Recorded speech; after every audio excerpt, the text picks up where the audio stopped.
Morning. आज अपन भारतीय विदेश नीति का मूल्यांकन देखेंगे, स्पेशली आलोचनात्मक रूप से कि विदेश नीति में क्या क्या कमजोरियां हैं या फिर क्या ऐसी क्रिटिक इसकी अपन कोई क्वेश्चन आए तो उसमें की जा सकती है। तो समालोचनात्मक मूल्यांकन होता है जिसमें आलोचना और उसके जो अच्छे बिंदु हैं वो भी उसमें डाले जाते हैं, और केवल आलोचनात्मक में केवल उसकी जो आलोचनाएं हैं वो उसमें की जानी है। तो आप इसी तरह के साथ अपना ध्यान रखेंगे कि उनके अकॉर्डिंग अपने को आंसर करना है। तो पहली आलोचना की जाती है कि राष्ट्रीय हितों की सुरक्षा में असफल रही है। राष्ट्रीय हितों की सुरक्षा में असफल मतलब राष्ट्रीय हित, एक देश के राष्ट्रीय हित होते हैं और कि ताकि उस देश के जो भी आर्थिक हित हो सकते हैं, सामाजिक हित हो सकते हैं, सांस्कृतिक या विकास संबंधी जो भी हित होते हैं, यानी जो भी उस देश के नागरिकों के जो भी विकास के लिए या फिर उनके भले के लिए जो भी नीति बनाई जाती है वो नीतियाँ राष्ट्रीय हित कहलाती हैं।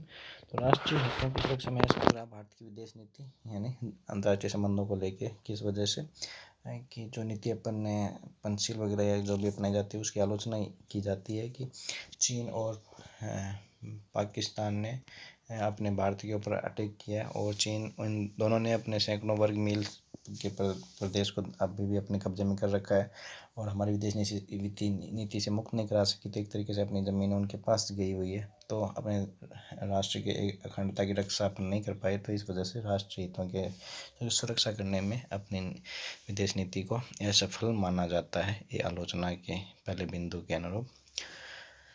दूसरा बिंदु है गुटनिरपेक्षता एक दिखावा है। गुटनिरपेक्षता की नीति भी भारतीय विदेश नीति का एक इम्पोर्टेंट पहलू हमेशा से रही है, जो अपने को पता है। नेम के रूप में अपन देखते हैं कि गुटनिरपेक्ष आंदोलन का निर्माण होता है और भारत इसमें बढ़ चढ़ कर हिस्सा लेता है। नेहरू, नासिर और टिटो के द्वारा जो शुरुआत की गई होती है उसी की जो दोनों ही गुटों से ना जुड़ के अपने हितों के अनुरूप, अपने भले के अनुरूप अपने विदेश नीति निर्माण करने के लिए जो भी गुटनिरपेक्षता नीति अपनाई गई थी, इसका भी यूँ कहते हैं कि आलोचना की जाती है कि एक्चुअल में अपने गुटनिरपेक्षता को सच्चे तरीके से फॉलो नहीं किया। क्यों नहीं किया कि अपन कभी अपना झुकाव अमेरिका की तरफ बना हुआ है जो एक गुट था, और कभी अपन साम्यवादी देशों की तरफ यानी USSR की तरफ अपनी कभी झुकते रहे हैं। अपनी विदेश नीति कभी भी न्यूट्रल नहीं रही है यार, कभी एक गुट की तरफ कभी दूसरी गुट की तरफ अपनी झुकती रही है। और तो अपन इन दोनों से अलग रहते हुए न रह कि केवल एक ही समय जाने का प्रयत्न करना अपना इतिहास में अपने देखा जा सकता है। तो ये गुटनिरपेक्षता की नीति एक दिखावा भी मानी जाती है। तो इस वजह से कहा जाता है भारतीय विदेश नीति अपने तरीके से विफल ही है। तीसरा बिंदु आता है देतांत की विश्व राजनीति। देतांत की विश्व राजनीति मतलब देतांत जो शीत युद्ध का जो तनाव शिथिल्य जिसको बोलते हैं उसको देतांत बोला जाता है। क्यों कहा जाता है, आलोचना का कहना है कि शीत युद्ध की विश्व राजनीति में गुटनिरपेक्षता का महत्व हो सकता है, किंतु आज तो शीत युद्ध समाप्त हो चुका है। तो इस समय कंडीशन में भारत की जो गुटनिरपेक्षता की नीति है वो कोई मायने नहीं रखती। यानी कि आज के समय जब गुट है ही नहीं, एक तरफ USSR का विघटन होने के बाद अपन देखते हैं कि वो कमज़ोर पड़ गया और विश्व एक ध्रुवीय माना जाता है, या फिर आज के समय बहुध्रुवीय भी माने जाने की कॉन्सेप्ट चालू हो रही है। तो उसमें देतांत की जो के अंदर इस कंडीशन के अंदर गुटनिरपेक्षता का अभी कोई महत्व नहीं रह गया है। तो भारतीय विदेश नीति में इस एक बिंदु को शामिल किया जाना कोई अनावश्यक प्रतीत होता है आलोचकों को। तो एक बिंदु अपन इसमें ये रख सकते हैं। इसके पश्चात अपन देखते हैं भारत सोवियत संधि। भारत सोवियत संधि इम्पोर्टेंट संधि रही है। अगस्त 1971 अपन याद रखेंगे, अगस्त 1971 भारत और सोवियत संघ उस समय जो था उनके बीच में एक मैत्री संधि इसको नाम दिया गया था। नाम इसी वजह से रखा गया था ताकि किसी को कोई सैनिक इसकी संधि जैसे प्रतीत ना हो। तो इसमें यूँ माना जाता है कि जो USSR के साथ अपने ये संधि की है तो गुटनिरपेक्षता नीति का इस संधि ने अंत कर दिया है, क्योंकि गुटनिरपेक्षता नीति ये कहती है किसी गुट से कोई संधि या संगठन में ना जुड़ा जाए। लेकिन इस नीति के सपोर्टर्स के द्वारा ये कहा जाता है कि ये संधि थी एक भारतीय हितों के अनुरूप, उसको USSR से बिना किसी गुट की प्रतिबद्धताओं से जुड़े हुए केवल सहयोग लेने की एक संधि थी और इसका हमें हमेशा से फ़ायदा भी मिला है। पर विश्व के जो पश्चिमी जो विचारक हैं उनके द्वारा हमेशा ही भारत सोवियत संधि को गुटनिरपेक्षता की नीति के विरुद्ध ही मानकर देखा गया है। इसके बाद में आता है मित्र और शत्रु को परखने में असफल मित्र और शत्रु को परखने में असफल जैसे भारतीय विदेश नीति है हमेशा से जो अरब कंट्रीज़ जो राष्ट्र हैं इस्लामी राष्ट्र हैं अपने जो पश्चिम में जैसे ईरान, तुर्की, इराक, ईरान, सऊदी अरबिया वगैरह इनका सबका सपोर्ट करने की नीति रहती है। किस मामले में? इजराइल के साथ जो अरब कंट्रीज़ का युद्ध चलता है उसमें इजराइल के बजाय मुस्लिम कंट्रीज़ का सपोर्ट करती है। वजह ये होती है कि भारत में बहुत बड़ी संख्या में मुस्लिम समुदाय भी है, प्लस ये अपने पड़ोसी देश हैं और इनसे अपनी तेल की ज़रूरतें भी पूरी होती हैं। तो इस कंडीशन में इनका सपोर्ट भारतीय विदेश नीति में हमेशा से रहा है। तो कुछ लोगों का आरोप है कि इसकी बजाय इजराइल से अपने को इजराइल का सपोर्ट करना चाहिए था क्योंकि इजराइल ने हमेशा ही जो वैश्विक रणनीति में भारत का सपोर्ट किया है। तो एक तरीके से अपन मित्र और शत्रु को परखने में असफल रहे हैं, जबकि जो अरब कंट्रीज हैं इन्होंने हमेशा पाकिस्तान का सपोर्ट किया है। तो अपने को अपनी विदेश नीति ज़्यादा कारगर इस मामले में साबित नहीं हो पाई। तो ये भी एक आलोचना का एक बिंदु बनता है। इसके बाद अपन देखते हैं विदेशी आक्रमण का शिकार, यानी विदेश नीति का मुख्य उद्देश्य होना चाहिए कोई भी देश अपने देश पे आक्रमण करने की ना सोचे या फिर ऐसी कंडीशन ना बने कि वो अपने पे आक्रमण कर सके। यानी कुल मिला के अपनी विदेश नीति इस तरीके से होती है कि अपना देश एक शक्तिशाली दिखाई देता है या फिर दूसरे देशों के साथ अपना एक कोलिशन या फिर कुछ इस तरीके से मित्रता होती है कि दूसरे देश अपने देश पे आक्रमण करने की से पहले 5 बार सोचे। तो ऐसा हुआ नहीं और भारत पे अपन देखते हैं 1962 में चीन ने, 1948 में, 65 में, 1971 में पाकिस्तान ने भारत पर आक्रमण किए, इवन 99 में कारगिल के रूप में भी घुसपैठ की थी पाकिस्तान ने। तो अपने को इतने आक्रमण झेलने पड़े। तो विदेश नीति इन आक्रमणों से अपने देश का बचाव नहीं कर पाई, तो इस वजह से भी विफल कही जाती है। इसके बाद एक प्रवासी भारतीयों की उपेक्षा है। प्रवासी भारतीय नहीं, वो भारतीय जो अन्य देशों में रोजगार या फिर अन्य किसी वजह से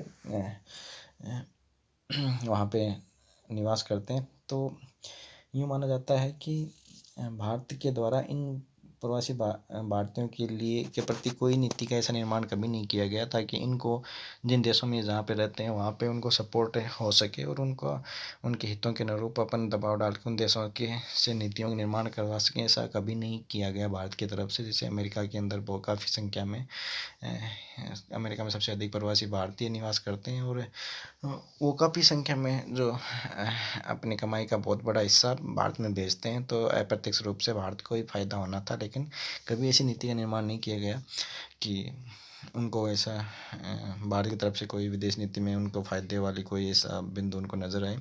इसके अलावा जैसे फिजी, केन्या, उगांडा, गुयाना जैसे छोटे छोटे कंट्रीज़ हैं वहाँ पे भारतीय मजदूर जाते हैं जो गन्ने वगैरह या फिर जो खेती वगैरह इन करने के लिए उनको 100 सालों के बाद में भी उन्हें संपत्ति खरीदने का, मुक्त व्यापार करने का, राजनीति में भाग लेने का अधिकार प्राप्त नहीं होता। लेकिन भारत ने कभी भी अपनी तरफ से कोशिश नहीं की गई कि उनको ऐसा अधिकार प्राप्त हो सके। तो ये एक आलोचना बनती है भारतीय विदेश नीति की। इसके बाद में अपन देखते हैं सांस्कृतिक उदासीनता के शिकार अफ्रीका, लैटिन अमेरिका। तो अपन देखते हैं कि सांस्कृतिक रूप से भारत के जो जुड़ाव है वो जो नॉर्थ अमेरिकन और यूरोप के जो विकसित देश हैं उनसे जुड़ाव ज़्यादा हो पाया, जबकि जो इनके लैटिन अमेरिकी, अफ्रीकी और जो एशिया की जो गरीब देशों की कंट्री हैं उनसे अपना सांस्कृतिक रूप से कभी जुड़ाव इतना ज़्यादा नहीं रखा गया भारतीय सरकार द्वारा। तो कभी भी जहाँ पे इन देशों की कभी भी यात्राएं नहीं की गई या फिर इनको ऐसे जोड़ने के कोई भी ऐसे प्रयास नहीं किए गए। तो हमेशा ये माना जाता है कि इसकी बजाय कि पश्चिमी देशों या फिर विकसित देशों से जुड़ने के बजाय अपने कमज़ोर देशों से जो विकसित विकासशील देश हैं उनसे जुड़ते तो अपने आज के समय ज़्यादा फायदेमंद स्थिति में होते हैं। नवा बिंदु है नीति निर्माण की दोषपूर्ण प्रक्रिया। नीति निर्माण की दोषपूर्ण प्रक्रिया मतलब नीति निर्माण करने से पहले कोई इन्फॉर्मेशन चाहिए होती है, लेकिन जो इंडियन नीति निर्माता है उनको जो भी इन्फॉर्मेशन है वो इतनी देरी से प्राप्त होती है कि वो जो जिस नीति पे चल रहे होते हैं वो गलत साबित हो जाती है। जैसे एक एग्जाम्पल के रूप में बताया जाता है कि 1979 में अटल बिहारी वाजपेयी हैं जो विदेश मंत्री के रूप में चाइना में जाते हैं। और चाइना उसी समय वियतनाम पे अटैक कर देता है। यानी जो पंचशील की पॉलिसी को फॉलो करने वाला भारत है, वहाँ का विदेश मंत्री वहाँ पे होता है। तो वहाँ पे उस समय चाइना एक दूसरे देश पे अटैक कर देता है। यानी भारत को इस बात की कोई खबर नहीं थी कि वो उस पर अटैक करने वाला है। तो उस समय पे वहाँ पे उनका होना एक तरीके से गलती साबित हुआ। इंदिरा गांधी जी को भी लैटिन अमेरिका के बीच की यात्रा बीच में तोड़नी पड़ी थी, क्योंकि पैरों में क्रांति हो गई थी। इस बात की भी खबर भारतीयों को नहीं मिल पाई थी। तो ये एक तरीके की सूचना की कमी के अभाव के कारण नीतियाँ अच्छे से अपने नहीं बना पाए, एग्जीक्यूट नहीं कर पाए, और अपने को शर्मसार होना पड़ता है कई बार। इसके अलावा अपन ये देखते हैं कि बहुत बार अपने जो मंत्री हैं इन पे ऊपर इन दबाव रहता है जो विकसित देश हैं उनकी तरफ से, कि वो अपनी पॉलिसी इस तरीके से निर्माण करें कि उन देशों को उनके अकॉर्डिंग फ़ायदा हो। स्पेशली जो हथियार वगैरह जो अपने को ख़रीदने होते हैं उसके अंदर उनको बहुत बार प्रभावित किया जाता है। तो अपनी विदेश नीति कमज़ोर साबित होती है। ऐसे जो छोटी मोटी घटनाएँ हैं उनसे अपने को पता चलता है। अब समालोचना में केवल आलोचना नहीं है, अपने को कुछ उसकी अच्छाइयाँ उपलब्धियाँ भी अपने को बतानी है। तो उपलब्धियाँ अपन बताएंगे किस तरीके की उपलब्धियाँ इसमें अपन शामिल कर सकते हैं। तो किसी काल के अंदर दोनों ही शक्तिशाली गुटों ने भारतीय विदेश नीति की प्रशंसा की। यानी दोनों ही गुटों ने गुटनिरपेक्ष नीति का सपोर्ट किया है, इन्हें मान्यता दी है। दूसरा कि भारत की दोनों ही गुटों से सहायता प्राप्त करने में सफल रहा है। अपन देखते हैं चाइना के अटैक के समय ब्रिटेन और अमेरिका ने अपने इंडिया को सपोर्ट किया था। और तीसरा है कि भारत की गुट निर्गुण नीति विश्व शांति के हित में है, इस वजह से भी इसको अपन गलत नहीं कह सकते। चौथा है संयुक्त राष्ट्र सुरक्षा परिषद में जो भारत का दावा है वो अभी भी मजबूत बना हुआ है, क्योंकि भारत की जो अनाक्रमण की जो नीति है या फिर शांतिपूर्ण सहअस्तित्व की जो नीति है, उसी वजह से ये विश्व में उसका सपोर्ट बन पाता है। चौथा ये है कि संयुक्त राष्ट्र मानवाधिकार सम्मेलन में भारत ने अपने दूसरे देशों के सपोर्ट से पाकिस्तान के विरोध में भारत ने ऐसा प्रस्ताव पारित करवाया। तो जिसे ये माना जा सकता है कि भारत की जो विदेश नीति है वो सफल है, ताकि पाकिस्तान के विरोध में दूसरे देश भारत का सपोर्ट करते हैं यूएनओ के अंदर। अगर अपन देखते हैं कारगिल क्षेत्र में भी भारतीय दृष्टिकोण का दृष्टिकोण करते हैं, सपोर्ट करते हैं अमेरिका, ब्रिटेन, फ्रांस, G8 समेत सभी देश, न कि पाकिस्तान का। जबकि पाकिस्तान के और अमेरिका से काफ़ी अच्छे रिश्ते उस समय पे बने हुए थे। तो ये सब बिंदु अपनी इसके पॉजिटिव इनके मान सकते हैं कि भारतीय विदेश नीति में कुछ अपन पॉजिटिव जो भी बिंदु है इसमें डाले जा सकते हैं। अभी माना जाता है भारत की विदेश नीति में कुछ परिवर्तन हुआ है। भारत की विदेश नीति अब व्यवहारिक होती जा रही है, न कि आदर्शात्मक यानी वो नीति जिसमें कि माना जाता है कि सारे अपन अगर किसी पे अटैक नहीं करेंगे तो दूसरा भी अटैक नहीं करेगा। ये एक आदर्श नीति होती है, लेकिन ऐसा हुआ नहीं। चीन ने अपने पे अटैक किया, पाकिस्तान ने अपने पे अटैक किया। तो अब जो व्यवहारिक नीति अपनाने के पीछे कुछ कारण ये हो रहे हैं कि एक तो सोवियत संघ का विघटन हो गया है। अब अपन ज़्यादा आसान तरीके से जब गुट नहीं रहेगी तो आसानी से अपनी विदेश नीति को बना सकते हैं। दूसरा, पंजाब कश्मीर में पाकिस्तान द्वारा आतंकवाद ने पढ़ने के लिए अंतर्राष्ट्रीय सहयोग की आवश्यकता अपने को पड़ रही है, इस वजह से अपने ज़्यादा व्यवहारिक होना पड़ रहा है। फिर एक कश्मीर मुद्दे को संयुक्त राष्ट्र संघ की कार्य सूची से बाहर करवाने के लिए भी अपने को दूसरे देशों का सहयोग चाहिए होता था। अपन उस अनुरूप अपनी नीति को बदल रहे हैं। और क्योंकि यानी कुल मिला के कि अपन अलग थलग नहीं रह सकते, अपनी नीति पे फॉलो नहीं कर सकते। अपन को दूसरे राष्ट्रों को अपने से जोड़े रखने के लिए अपने को इस नीति में थोड़ी लवचशीलता रखनी पड़ेगी। और अंत में कि विश्व प्रदेश में आर्थिक पहलू का मुख्य मुद्दा है, तो अपने को अपने आर्थिक विकास को मुद्दे को ध्यान में रखते हुए ही अपन विदेश नीति को आज के समय बनाते हैं। तो ये कुछ वजह हैं कि भारतीय विदेश नीति बदलाव के दौर पे। और इस विदेश नीति जो इसको अब जो ज़्यादा व्यवहारिक आज के समय कहा जाता है, तो इस व्यवहारिक विदेश नीति का जैसे 2-3 अपन ये भी डाल देंगे कि इसका फ़ायदा क्या हुआ। तो जो 1-2-3 एग्रीमेंट हुआ था जॉर्ज बुश के समय, भारत का अमेरिका के साथ जो परमाणु जो पावर थी, परमाणु जो ईंधन था, भारत ले पाने में सफल हुआ था।